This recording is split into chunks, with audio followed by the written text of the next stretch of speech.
16절 말씀입니다. 성경은 구약 369쪽입니다. 여호와의 사자가 아비에셀 나라 요아스에게 속한 여호와에 이르러 상수리나무 아래에 앉으니라. 마침 요아스의 아들 기드온이 위대한 사람에게 알리지 아니하라 하여 이를 푸르트에서 타작하더니 여호와의 사자가 기드온에게 나타나 이르되 큰 용사여 여호와께서 너와 함께 계시도다하니 기드온이 그에게 대답하되 오 나의 주여 여호와께서 우리와 함께 계시면 어찌하여 이 모든 일이 우리에게 일어났나이까. 또 우리 조상들이 일찍이 우리에게 이르기를 여호와께서 우리를 애굽에서 올라가게 하신 것이 아니냐면 그 모든 이적이 어디 있나이까. 이제 여호와께서 우리를 버리사 미디안의 손에 우리를 넘겨주셨나이다 하니 여호와께서 그를 향하여 이르시되 너는 가서 이 너의 힘으로 이스라엘을 미디안의 손에서 구원하라. 내가 너를 보낸 것이 아니냐 하시니라. 그러나 기드온이 그에게 대답하되 오 주여 내가 무엇으로 이스라엘을 구원하리까. 보소서 나의 집 므낫세 중에 그렇게 약하고 나는 내 아버지 집에서 가장 적은 자이다 하니 여호와께서 그에게 이르시되 내가 반드시 너와 함께 하리니 내가 미디안 사람 치기를 한 사람 집에 가리라 하시니라. 아멘. 2025년 말 2026년 그 겨울 중에 오늘이 가장 추운 것 같습니다.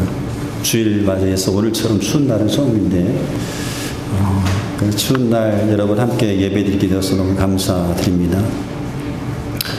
오늘 말씀의 제목은 우리를 강하게 하신 하나님, 사사기 6장의 1절 11절에 있는 말씀 이유를 가지고 함께 은혜 받는 그런 시간을 갖도록 하겠습니다. 어느 여학교에서 이제 선생님께서 나르시즘이라고 하는 이 단어를 설명해 주기 위해서 이제 설명하고 있었습니다. 옛날 휘랍사나에 나르시스라는 사람이 나오는데요. 이 나르시스가 하루는 이제 숲속을 거닐게 되었습니다. 이 숲속을 거닐다가 한 장소에서 아주 찬란하고 영롱한 은빛 호수 하나를 이제 발견하게 되었습니다. 그 은빛 호수를 발견하고 그 호수에 가까이 갔는데 그 호수 속에서 한 사람을 이제 보게 됩니다. 한 사람의 얼굴을 이제 보게 되는 거죠. 호수 속에 비춰진 얼굴은 다른 사람의 얼굴이 아니라 자기 자신의 얼굴이었습니다. 그런데 그 모습이 너무너무 아름다워 보였습니다. 너무 아름답게 느껴져서 그 호수 속에 비친 자기 얼굴을 이제 사랑하게 되게 되었습니다. 이때부터 나르시즘이라고 하는 말이 나왔는데, 이 나르시즘이라고 하는 말은 일종의 자의병이라고 이제 불려지게 되었죠. 선생님께서 학생들에게 이런 설명을 해주게 되었던 거예요. 그러자 한 학생이 그 설명을 듣고 손을 번쩍 들면서 선생님 하고 이제 부릅니다. 그러면서 하는 말이, 선생님 제가 아무래도 그 병에 걸린 것 같아요. 아침마다 제가 거울을 보면요 그 모습이 얼마나 아름다운지 몰라요. 그렇게 얘기하는 겁니다. 그래도 선생님께서 그 학생을 한참 이렇게 뚫어져라 쳐다보시면서 하시는 말씀이, 얘야 너는 그 병에 걸린 것이 아니라 착각이라는 병에 걸렸단다 라고 하더랍니다. 자의병이 아니라 착각병에 걸렸다. 여러분, 물론 자의병이나 착각은 바람직하지는 않습니다. 그러나 적어도 자기 자신을 부정적으로 보는 것보다는 자기 자신을 바라볼 때에 긍정적으로 바라보는 것이 훨씬 건강하고 지혜롭다라고 할 수가 있습니다. 우리 모두는 나는 어떤 사람인가? 라고 하는 질문에 나름대로의 답을 가지고 있어요. 나는 어떤 사람인가? 이 질문에 대해서 나름대로의 생각을 가지고 있고 또 감정이 있습니다. 우리는 그것을 자아상이라고 합니다. 자아상. 내가 나에 대해서 가지고 있었던 생각이나 감정을 자아상이라고 합니다. 근데 사람들은 보통 내면에 있는 두 개의 거울을 통해서 자기 자신의 모습을 봅니다. 하나는 어둡고 부정적인 면을 비추는 거울이고, 하나는 밝고 긍정적인 면을 비추는 거울입니다. 그래서 결국 어떤 거울을 선택하느냐에 따라서 긍정적인 자아상을 가질 수도 있고요, 부정적인 자아상을 가질 수도 있습니다. 그런데 이 긍정적인 자아상을 가지면 안정된 자존감이라고 하는 결과를 이제 볼 수 있고, 그러나 부정적인 자아상을 가지게 되면 열등감을 만들어내기도 하는 겁니다. 그래서 우리는 부정적인 자아상보다는 긍정적인 자아상을 가지려고 해야 됩니다. 이 긍정적인 자아상은 자기 자신을 있는 그대로 받아들입니다. 있는 그대로 받아들이되 성장할 수 있는 나를 보게 되는 거죠. 어떤 일이 잘 되지 않을 때도 나는 실패한 사람이야, 이것이 아니라 나는 실패를 경험하며 성장해 가는 사람이야 라고 그렇게 해석을 하게 됩니다. 그러나 부정적인 사상을 가진 사람들은요, 다른 사람을 통해서 다른 사람과 비교하면서 자기를 보려고 합니다. 그래서 다른 사람과 비교하면서 자기 자신에 대해서 무가치하고 부족한 존재라고 그렇게 여기게 되는 거죠. 그래서 작은 실수에도 역시 나는 안 돼, 역시 나는 안 돼 하면서 열등감에 빠지게 되게 되는 겁니다. 그런데 이러한 차이는요, 자신을 해석하는 기준이 다르기 때문에 나타나는 거예요. 나는 어떤 사람인가에 대해서 나를 해석하는 기준이 다르기 때문에 긍정적인 사상도 부정적인 사상도 생기게 되는 거죠. 그러면 여러분, 이 부정적인 사상을 긍정적으로 바꾸기 위해서는요, 나를 해석하는 기준을 바꿔야 됩니다. 나를 해석하는 기준을 달리해야 된다는 거죠. 하나님께서 우리를 하나님의 걸작품으로 만드셨어요. 우리 모두가 아는 것처럼 하나님의 형상대로 하나님의 걸작품으로 우리를 만드셨습니다. 하나님의 손으로 지으셨는데 우연히 지은 것이 아니라 목적을 가지고 의도를 가지고 우리를 만드셨습니다. 하나님의 걸작품이죠. 작품은 그 작품을 누가 만들었느냐에 따라서 그 가치가 달라지는 겁니다. 우리는 하나님의 형상대로 지음받은 하나님의 작품으로 그 존재만으로 가치가 있는 존재죠. 얼마나 귀하고 얼마나 소중했으면 예수님께서 이 땅에 오셔서 우리를 위해서 십자가를 지었겠습니까? 예수님께서 우리를 위해서 십자가에서 죽으셨다는 것은 그만큼 우리가 소중하고 귀한 존재임을 증명해 주는 것이라고 할 수가 있습니다. 예수님께서 피 흘리실 만큼 소중한 대상이다라고 하는 거죠. 예수님께서 십자가에 달리실 만큼 우리가 그렇게 귀한 존재다라고 하는 겁니다. 그만큼 우리는 소중한 존재입니다. 여러분, 나는 어떤 사람입니까? 우리는 어떤 사람입니까? 이 질문에 대한 답은 내가 나를 어떻게 보느냐가 아니라 하나님께서 나를 어떻게 보느냐에 따라 달라질 수가 있는 거죠.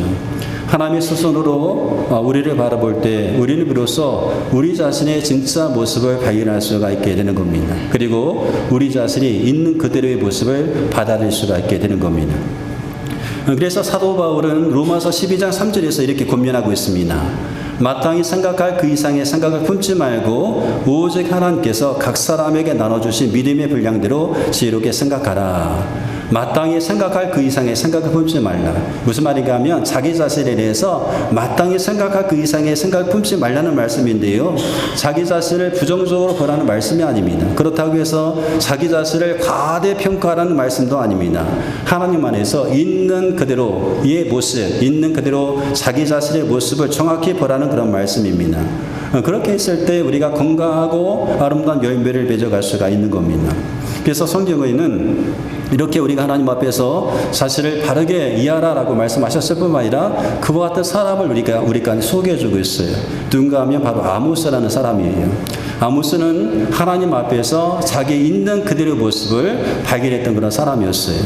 아모스는 두부와 출신의 목자였습니다. 뽕나무를 기르는 평범한 농부였습니다. 선지 학교를 나온 것도 아니었어요. 그리고 종교적 배경이 있는 사람도 아니었습니다. 근데 하나님께서 아모스를 부르셔서 북왕국 이스라엘 나라의 왕국으로 보내시는 거예요. 그러다 그때 그 왕국에 있었던 제사장이 이 아모스를 멸시하면서 이렇게 말하는 겁니다. 네가 누구에게 이런 모습으로 왕국에 와서 예언하느냐? 너 누구냐? 아무런 출신 배경도 없는 너는 누구냐? 그렇게 묻는 거죠. 그때 아모스가 자신을 변호하거나 포장하지 않고 이렇게 말을 합니다. 아모스 7장 14절에 보니까 나는 선자도 아니며 선자의 아들도 아니요 나는 목자여 뽕나무를 배양하는 자라. 양떼를 따라갈 때에 여호와께서 나를 데려다가 내 백성 이스라엘에게 예언하라 하셨다. 아모스는 자신의 출신과 배경과 한계를 정확하게 알고 있었습니다. 그리고 동시에 하나님의 부르심 또한 정확하게 알고 있었습니다. 무슨 말인가 하면 아모스는 자기를 과대 포장도 하지 않고 그렇다고 해서 자기를 낮추지도 않고 자기 있는 그대로의 모습을 받아들였다는 거죠. 그리고 또 한 가지 하나님께서 그런 자기 자신을 사용하고 계셨음을 믿었습니다. 여러분, 우리도 마찬가지입니다. 우리가 우리가 우리를 바라볼 때에 하나님께서 우리를 바라보시는 모습으로 우리를 바라보아야 됩니다. 하나님께서 나를 보시는 모습으로 우리를 볼 수 있어야 되는 거죠. 그렇게 되었을 때 우리는 우리 있는 이 모습을 그대로 받아들일 수가 있게 되고, 더 나아가서 하나님 안에서 얼마든지 성장할 수 있는 그런 존재가 되어 있음을 알게 되는 겁니다. 하나님 안에서 나의 모습을 발견할 때에 나는 나의 모습 있는 그대로를 받아들일 수 있게 되고, 더 나아가서 성장할 수 있는 존재임을 알게 되는 겁니다. 그런데 현실은 우리를 그렇게 내버려 두지 않습니다. 여러분, 요즘 여러분의 마음은 어떠합니까? 혹시 나도 모르게 어깨가 이렇게 어깨가 처지고 마음이 위축되어 있지는 않습니까? 여러 가지 어려움의 문제, 경제적인 어려움, 자녀에 대한 고민, 불확실한 노후, 그리고 관계 속에서 오는 상처들로 인해서 여러분의 마음이 무겁지는 않습니까? 혹은 나의 부족함 때문에, 자신의 부족함 때문에 스스로 자기 자신을 가치 없는 존재로 여기면서 숨을 곳을 찾아서 숨어버리고 싶은 그런 마음이 있지는 않습니까? 오늘 우리는 성경에서 그런 사람을 만날 수가 있어요. 바로 기드온이었습니다. 기드온에 대한 이야기는 사사기 6장 11절부터 시작이 되죠. 11절 말씀 보면 여호와의 사자가 아비에셀 사람 요아스에게 속한 오브라에 이르러 상수리 나무 아래 앉으니라. 요아스의 아들 기드온이 미디안 사람에 갈리지 아니하리하여 미를 포도주터에 타작하더니, 6장 11절에서 기드온이 처음 등장하게 됩니다. 기드온은 미디안 사람들에게 들키지 않기 위해서 포도주 틀에서 몰래 밀을 타작하고 있었어요. 밀타작은 바람이 잘 통하는 넓은 마당에 해야 되는데, 그런데 기도는 숨어서 지금 이 일을 하고 있는 거였습니다. 기도는 이와 같은 일을 했던 것은 당시 이스라엘의 상황이 얼마나 비참해 있는지를 보여주는 하나의 상황이라고 할 수가 있어요. 이스라엘 백성은요, 하나님 앞에서 또다시 악을 행하게 됩니다. 하나님을 의지하기보다는 자기 방식대로 살기 시작했고 우상을 숨겼습니다. 그 결과 하나님께서 그들을 미디안 사람의 손에 넘겨주셔서 이제 심판을 하시게 되신 거죠. 근데 이 미디안은 아주 무서운 민족이었어요. 그들이 왔을 때는요, 전쟁을 하러 오는 것이 아니었습니다. 미디안 사람들은 올 때에 약탈하러 오게 되는 거죠. 근데 그 약탈하러 온 그 미디안의 사람의 수가 얼마나 많았던지 성경에 보면 메뚜기 떼처럼 보일 정도였어요. 그들은 와서 곡식을 모조리 빼앗아 갔고요, 양과 소와 나귀도 남기지 않았습니다. 이스라엘 땅에 무엇이 남아있지 않도록 다 약탈해 가게 되었던 거죠. 그래서 이스라엘 백성들이 너무나 두려워서 어떤 사람은 산으로, 어떤 사람은 굴로, 어떤 사람은 바위 틈으로 숨어 들어가야만 했던 겁니다. 하나님께서 주신 그 땅에서 하나님의 백성이 살지 못하고 숨어 지내며 사는 그런 처지가 된 거죠. 이런 상황이었어요. 이런 상황 가운데 기드온도 겁이 났습니다. 두려웠습니다. 그래서 숨어서 밀을 지금 타작하고 있는 거였죠. 우리도 그럴 때가 있습니다. 골리앗과 같은 문제 앞에서 두려울 때가 있습니다. 약탈해 가는 미디안 같은 사람들 인해서 마음의 상처를 입을 수도 있습니다. 그래서 그것을 극복하기보다는 도망치거나 숨어버리고 싶을 때가 있습니다. 그런데 참 놀라운 것은 그 순간에 하나님께서 우리를 부르신다는 거예요. 하나님께서 숨어서 포도주 틀에서 밀을 타작하고 있었던 이 기도를 찾아오셔서 부르십니다. 그렇게 부르시는 것처럼 우리를 부르시는 거예요. 12절 말씀 가다 보니까 여호와의 사자가 기드온에게 나타나게 되되 큰 용사여 여호와께서도 함께 하시리라. 하나님께서는 기드온을 향해서 큰 용사라고 부르십니다. 큰 용사요. 근데 여러분 한번 생각해 보세요. 기드온의 지금의 모습은요, 큰 용사의 모습이 아니었어요. 두려움과 겁에 질려서 지금 밀가루를 뒤집어 쓰고 있는 그런 상황이잖아요. 근데 그런 기드온을 향해서 하나님은 큰 용사라고 부르십니다. 근데 하나님께서 오늘 이 기도를 부르셨던 것처럼 우리를 향해서도 똑같이 부르시는 겁니다. 우리를 향해서 큰 용사요 라고 부르시죠. 큰 용사요. 우리가 우리 자신을 볼 때에는 이 큰 용사라는 말이 부담스럽습니다. 하나님께서 나를 향해서 큰 용사라고 부르실 때 너무나 부담스러운 거예요. 전혀 그런 것 같지 않거든요. 우리 안에 겁이 있고 염려도 있고 두려움도 있는데 세상 사람들 보기에 마치 나는 메뚜기처럼 보이는데 하나님께서 나를 향해서 큰 용사라고 부르시니까 전혀 맞지 않는 그런 말 같습니다. 근데 그럼에도 불구하고 하나님께서는 오늘 말씀을 듣게 우리를 향해서 부르시는 거예요. 큰 용사요라고 부르시는 겁니다. 큰 용사요. 여러분, 우리는 이 세상 살아가면서 수없이 많은 말들을 이제 듣고 살아가게 됩니다. 그 어떤 사람이 나를 향해서 여러 말을 하죠. 근데 그 말들 가운데는 맞는 말도 있고 틀린 말도 있습니다. 그런데 그 말들은요, 현재의 나의 모습이나 과거의 나의 모습을 보고 하는 그런 말들입니다. 근데 그 말들이 다 정확한 말은 아니죠. 맞는 말도 있고 틀린 말도 있어요. 그러나 현재와 과거의 모습을 보고 세상은 나를 향해서 말을 하기 시작합니다. 우리가 앞으로 어떻게 될는지는 관계없습니다. 어떻게 될 가능성이 있는지를 보면서 하는 말이 아닌 거죠. 근데 그런 말들 때문에 우리가 상처를 받습니다. 맞는 말이든지 틀린 말이든지 여러 말들 때문에 상처받는 경우가 너무나 많이 있어요. 그 말들로 인해서 마음이 우축될 때도 있습니다. 그런데 그와 같은 그런 시간 속에 있다라고 한다면 그런 시간 속에서 우리가 들어야 될 또 말씀이 있어요. 하나님의 말씀입니다. 세상의 말만 듣는 것이 아니라 하나님께서 그 순간에 나에게 어떻게 말씀하시는가를 들어야 돼요. 세상 사람들의 말에 좀 귀를 닫고 하나님이 정말로 나를 향해서 어떻게 말씀하시는가를 들을 수 있는 그런 시간이 필요하죠. 근데 여러분, 하나님 앞에서 우리가 하나님의 음성을 들을 때 하나님 나는 어떤 사람입니까? 라고 하나님 앞에 부를 때 하나님께서 반드시 이렇게 말씀하셔요. 너는 내 사랑한 아들이야. 너는 내 사랑한 딸이야. 너는 세상을 이길 큰 용사다라고 말씀하시는 거죠. 큰 용사요라고 우리를 부르시는 겁니다. 하나님의 사자가 기도를 향해 큰 용사라고 불렀습니다. 근데 그렇게 불렀던 근거가 있어요. 여호와께서 너와 함께 하시도다. 여호와께서 너와 함께 계시도다. 이것이 근거였습니다. 기도를 향해서 큰 용사여라고 불렀던 근거가 뭡니까? 여호와께서 너와 함께 계시도다. 그 근거는 하나님께서 함께 하시는 거였습니다. 하나님께서 기도원과 함께 계셨기 때문에 기도원이 큰 용사가 되는 겁니다.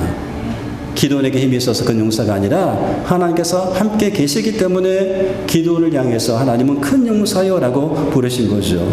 그런데 기도는 이것을 이해할 수가 없어요. 그래서 하나님의 부르심에 즉각적으로 반발합니다. 하나님께서 함께 하시면 왜 우리가 이렇게 고생합니까? 하나님께서 함께 하시는데 왜 하나님의 기적이 일어나지 않습니까? 애굽에서 내렸던 그 10가지 기적이 왜 내리지 않습니까? 이것은 우리의 솔직한 질문이기도 합니다. 하나님께서 함께 하시는데 왜 이렇게 나는 힘듭니까? 하나님, 내가 이렇게 힘든데 정말 나와 함께 하시는 것이 맞습니까? 라고 질문하고 싶은 거예요. 정말 하나님 나와 함께 하시는 거 맞아요? 근데 하나님은 기도원이 그와 같은 질문에 답하지 않습니다. 그 대신에 기도원에게 사명 주셔요. 이스라엘을 구원하라고 말씀을 하십니다. 14절 말씀 가다 보니까 여호와께서 그를 향하여 이르시되 너는 가서 이 너희 힘으로 이스라엘을 미디안의 손에서 구원하라. 내가 너를 보낸 것이 아니냐. 기도원에게 무슨 힘이 있어요? 기도는 지금 미디안 사람들이 들어와서 숨어가지고 지금 포도주들에서 밀을 타작하고 있는 그런 상황이었어요. 그런데 하나님은 너희 힘으로 가서 이스라엘을 구원하라라고 말씀합니다. 너희 힘으로. 도대체 기도원에게 어떤 힘이 있길래 너희 힘이라고 말씀하신 것일까? 근데 여러분, 여기서 말하는 너희 힘이라고 하는 건요, 기도원이 가지고 있었던 기도원 자신의 원래 힘을 말하는 것이 아닙니다. 여기서 말했던 너의 힘이라고 하는 것은 하나님께서 함께 하실 때 하나님의 임재에 연결되었을 때 나타났던 힘을 말하는 거예요. 무슨 말인가 하면 기도원 자체가 가진 힘이 아니라 하나님이 함께 하실 때 작동한 힘이라는 겁니다. 하나님과 내가 연결되어 있을 때 내가 하나님과 접속되어 있을 때 나타나는 그런 힘이라는 거예요. 그 힘으로 하라는 겁니다. 그래서 12절에도 여호와께서 너와 함께 계시더라라고 말씀하셨고 16절에도 내가 반드시 너와 함께 있으리니 라고 말씀하셨어요. 하나님은 기도원과 함께 하셨습니다. 하나님이 함께 하셨기 때문에 기도는 이스라엘 미디안의 손에서 구원할 수 있는 힘을 가지게 된 겁니다. 기도는 힘이 있어서 그런 것이 아니라 하나님께서 함께 하셨기 때문에 나타난 그 힘을 가지고 구원했던 거죠. 그런데 기도는 이 힘이 있는지 알지 못하는 거예요, 여전히. 그래서 하나님 앞에 이렇게 말합니다. 오 주여, 내가 무엇으로 이스라엘을 구원하리까? 보소서, 나의 집은 므낫세 중에 극히 약하고 나는 네 아버지 집에서 가장 작은 자니이다. 나는 약하고 작은 사람입니다. 라고 얘기하는 거예요. 기드온이 미디안의 손에서 이스라엘을 구원할 수 있는 것은 기드온에게 그럴 능력이 있어서가 아닙니다. 강하신 하나님이 함께 하시기 때문에 그렇습니다. 하나님께서 함께 하셨기 때문에 기드온은요 13만 5천이라고 하는 미디안 군사를 한 사람 치들할 수가 있었던 겁니다. 여러분, 우리가 하나님과 함께 할 때, 하나님께서 우리와 함께 하실 때 우리는 강해집니다. 우리를 강하게 하시는 분은 하나님이시고 우리가 강해지는 것은 하나님께서 함께 하실 때 강해질 수가 있는 거죠.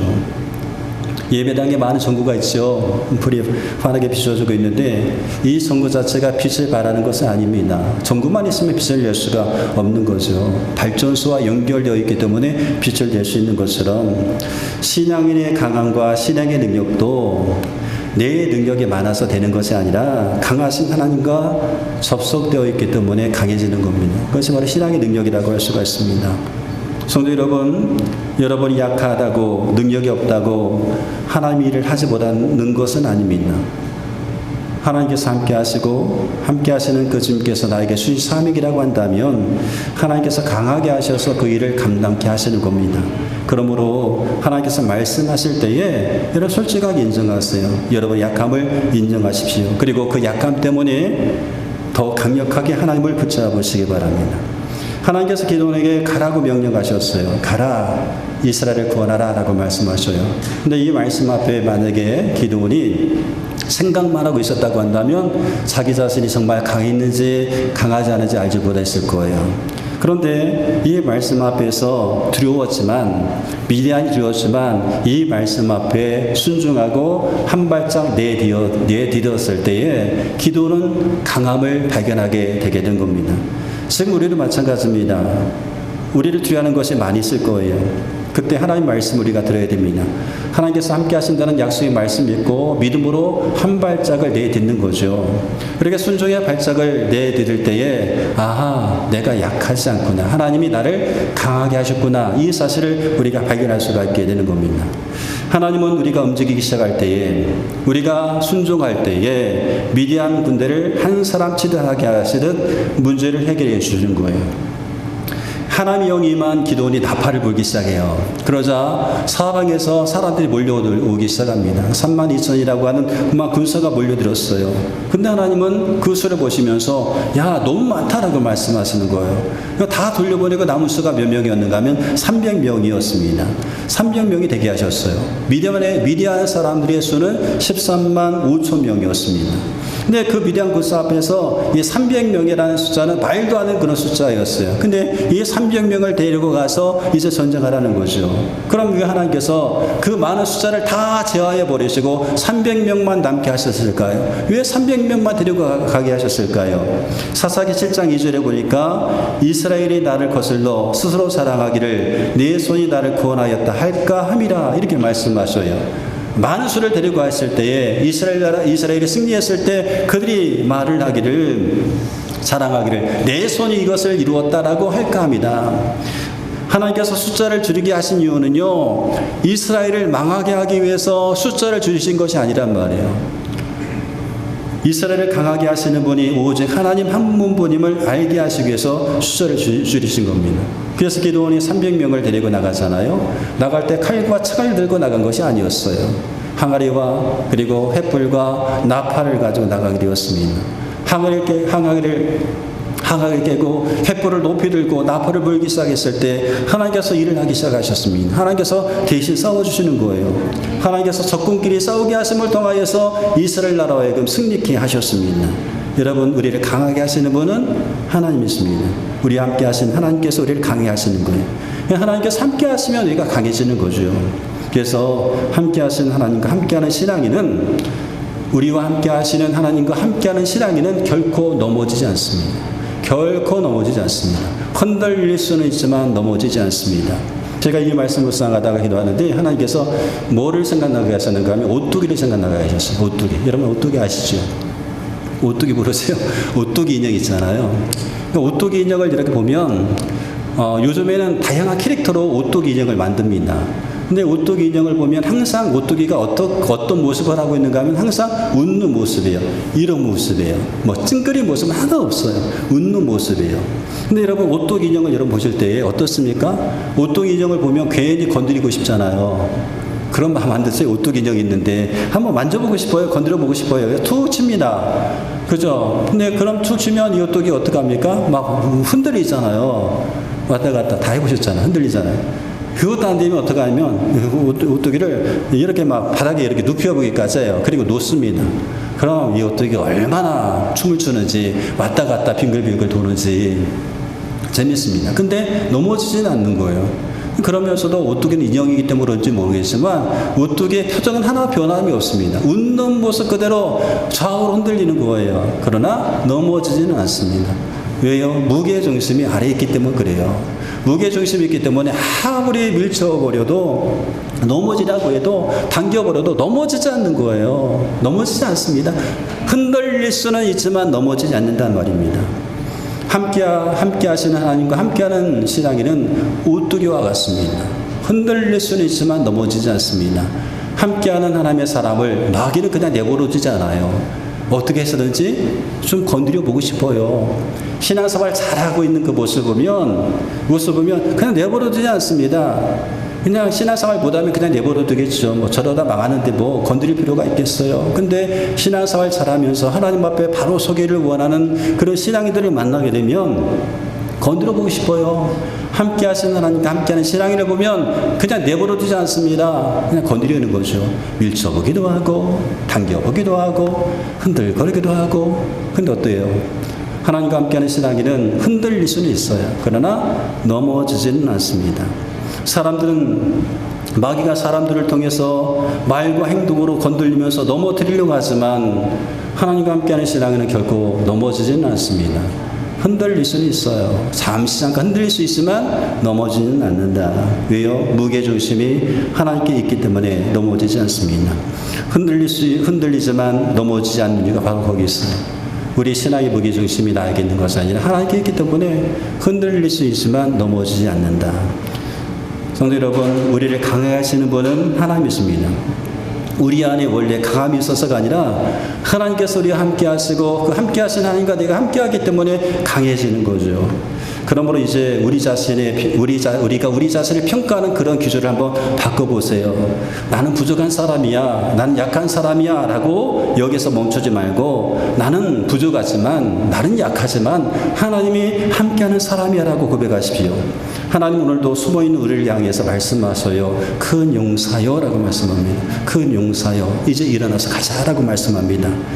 두려움과 염려의 포도주 틀에서 이제는 한 걸음 나오시기 바랍니다. 기도는 두려웠지만 하나님의 말씀 앞에 멈추지 않았습니다. 두려웠지만 말씀에 순종하여 한 발짝 내디뎠어요. 그랬을 때 하나님께서 주셨던 그 힘을 경험할 수가 있게 되었던 겁니다. 문제의 크기보다 하나님께서 함께 하심을 바라보시기 바랍니다. 우리의 미디안은 여전히 커 보입니다. 우리가 보았던 미디안은 문제가 더 커 보이는 것처럼 보입니다. 경제적인 문제, 관계의 상처, 자유 문제, 미래의 불안이 마치 13만 5천 명의 미디안 군사처럼 보일 때가 있습니다. 그러나 하나님께서 함께 하시면 그 문제는 한 사람 치듯 해결될 수가 있는 겁니다. 중요한 것은 숫자가 아니라 하나님께서 함께 하시느냐인 것입니다. 사랑하는 성도 여러분, 우리는 흔들릴 수 있습니다. 그러나 넘어지지 않습니다. 왜냐하면 우리 인생의 무게중심이 함께 하시는 하나님께 있기 때문에 그러합니다. 오늘도 우리와 함께 하신 하나님께서 말씀하셔요. 내가 반드시 너와 함께 하겠다. 이 약속의 말씀 붙잡고 우리와 함께 하시며 우리를 강하게 하시는 하나님의 신뢰함으로 당당하게 한 주간을 살아가는 저와 여러분 되시기를 주님의 이름으로 축복합니다.